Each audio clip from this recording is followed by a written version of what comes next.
Ilang oras lang ang nakakaraan ay binulaga na naman tayo ng isang kontrobersiya kung saan 18 former Philippine Marines na dating mga kasamahan ni Orly Gutesa ang nagkumpirma ng storya ni Orly Gutesa at sinuportahan ang nauna ng pahayag ni Orly Gutesa. Ano ang implikasyon ng mga revelasyon na ito ng mga dating Philippine Marines? Yan po ang pag-usapan natin ngayong gabi. Ito po muli si Attorney Mike Operario. Well, number one, ang revelation na ito ng mga Philippine Marines is so detrimental sa interest ng Malacanang, lalo na si BBM, kasi for the first time, there is now evidence. Yung testimonya po ay ebidensya. At ang testimonya ng mga Philippine Marines na ito, nagdi-deliver sila ng pera diretso sa bahay ni BBM sa Forbes and also sa Paway, Ilocos Norte. So, yung dating testimonya ni Orly Gutesa ay medyo nabitin pa kasi ang kanyang diniliberan na malapit-lapit sa Malacanang ay bahay pa rin supposedly ni Martin Romualdez. However, this time, it is different. Ngayon, there is now a direct link between the proceeds ng nakawan sa flood control all the way to the President. The second important revelation here is yung mga detalye ng ICC. Ngayon, ito ay isang bagay na matagal nang umuugong noon pero walang ebidensya na mailabas. Mayroong perang ginastos ng pamahalaan na panuhol dito sa mga representante o representatives ng ICC. At lumalabas nga ngayon sa kanilang pahayag na sa pamamagitan ni Trillanes, may mga perang napunta sa mga investigador ng ICC at ito ay sa pamamagitan ni Antonio Trillanes. Anong implikasyon ito sa kaso ni PRRD? This will now support the story of PRRD that he was illegally arrested and now will put the ICC on the defensive. Kasi ngayon lumalabas na mga agents of the ICC were bribed so that this case against PRRD may be filed. At nakakakulo nga lalo ng dugo. Kasi kahapon lang gumawa ako ng video explaining to you kung ano yung katayuan ni PRRD at sinasabi ko nga sa inyo na ang pakiramdam ko ay hindi nga siya palalayain ng ICC at baka doon na nga mamatay ang ating dating Pangulo, si President Digong. And then malalaman natin ito na ang dahilan kung bakit nagkaganyan ay ginamit din ang pera ng Republika upang siguraduhin na si PRRD ay makukulong sa Hague at mananatili doon. Ito ay isang napakalaking dagok sa sistema ng hustisya sa Pilipinas, pati na rin sa ICC.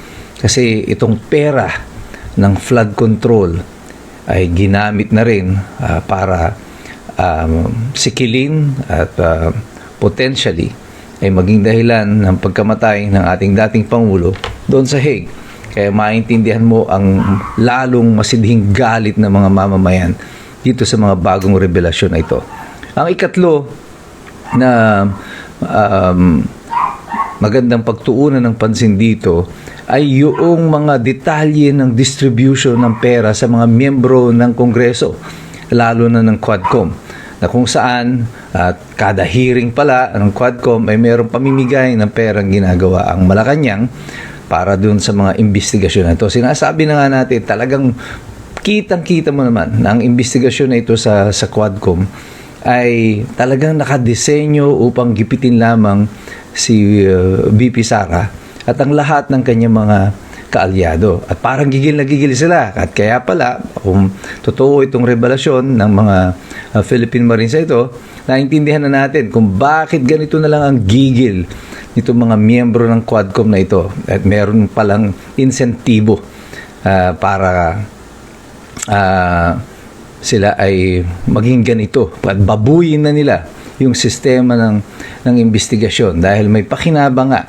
At ang ginawa nito mga Philippine Marines ito, binigay nila sa atin ng detalye kung magkano ang aktual na pakinabang. between 5 to 10 million kada hearing. At wala sa kanila yung pera na nagagastusin kasi galing din naman pala yan doon sa flood control. Now, marami ang mga dito sa Dilawan, yung mga sa mga pink at sa mga kaalyado ng administrasyon ang nagsasabi na ito daw parang pakulo lamang kasi hindi daw umubra yung playbook kay Gutesa. Ngayon uulitin, mas maraming mga sundalo. But what you don't realize is that Orly Gutesa is missing. His family is in trouble. Si Orly Gutesa put his life on the line. He is at risk. He could probably be dead for all we know. And here we are at merong 18 pa na mga Philippine Marines and eventually naglakas na ng loob na ilahad ang katotohanan. Kaya sinasabi nila na parang bumabalik lang sa failed playbook ni Gutesa is hindi sila makapaniwala na may mga sundalo pa, mga Philippine Marines pa na ipapagpalit ang kanilang katatayuan para sa prinsipyo, para sa bayan. It's maybe because they don't understand how the mentality of the Philippine Marines work. Ang mga sundalo na ito ay mga frontliners natin sa mga digmaan. They fight on the basis of principle and love of country. At yan ay isang bagay na hindi naintindihan ng mga congressman ngayon, ng mga pink, ng mga dilaw, ng nasa administrasyon, ng mga komunista, because they have no love for our country. So, hindi nila ma-imagine na may mga Marines pa rin na makikipaglaban dito na titindig sila para sa ating bayan. Ito ay konsepto. Yung pagtindig para sa bayan ay isang konsepto na malabo na ngayon sa mga dilaw, sa pink, sa pula, at sa mga NPA, mga komunista na nasa kongreso ngayon at sa ating administrasyon. But one thing that you must understand at pag-isipan ninyong mabuti ay yung katotohanan ng sinabi ko noon pa na ang pagbagsak ng administrasyon na ito ay hindi mangyayari overnight. Yung sunod-sunod na mga kontrobersiya, ito ay ilang buwan na nagaganap. Linggo-linggo kung napapansin ninyo, yumayanig ang pader ng Malacanang. Sunod-sunod na mga pasabog, mga paputok at kung saang-saang mga sektor nang gagaling ito. Nagkaroon ng kontrobersiya sa droga, sa sex scandal ng Pangulo, yung kanyang pagkakasakit, and then now this. Lahat ng ito ay imposible namang na plano lamang ng oposisyon na matatawag yung mga Duterte camp. I don't think none of them would have imagined that the Philippine Marines na ito ay gigisingin ang kanilang konsensya at titindig sila para sa ating bayan. But one thing is for sure, all of these controversies na sunod-sunod na nangyayari ay indikasyon at pahiwatig ng patuloy na paghina ng administrasyon. This is a sign of an ever-weakening presidency. Kaya pumapalag na ngayon ang mga tao sa paligid ni BBM is because people now realize and they recognize that they are serving a weak leader. That he will be gone in a few months at kaya sila ay pumuposisyon na sa labas ng Malacanang kasi alam nilang wala nang magagawa ang administrasyon laban sa kanila and they can now fight the administration. That is the symbol of what is happening today at iyan ang mas dapat nating pagmasdan. Today is the 40th anniversary of EDSA 1. With all of this happening in our country, so nagaganap ito sa ating bansa. Marami pa ang mga susunod na kabanata.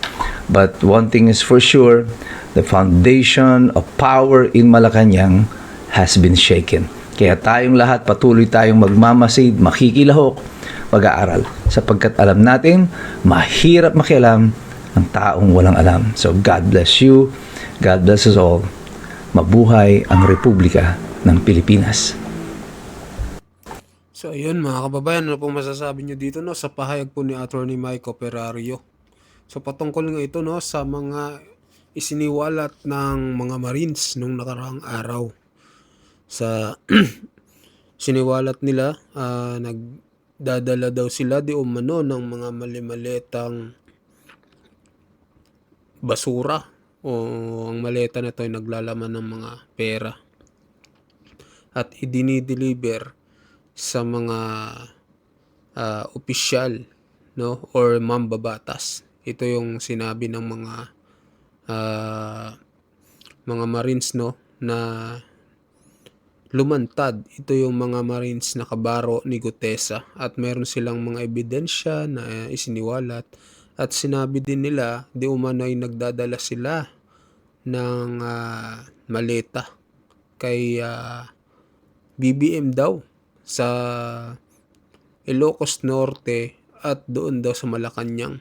So yun mga kababayan, ano pong masasabi nyo dito, no, sa isiniwalat ng mga Marines. Kung napanood nyo ito, mag-comment po kayo ano masasabi nyo, kung ano ang pahayag nyo mga kababayan. So ano na ba ang nangyayari sa ating bayan?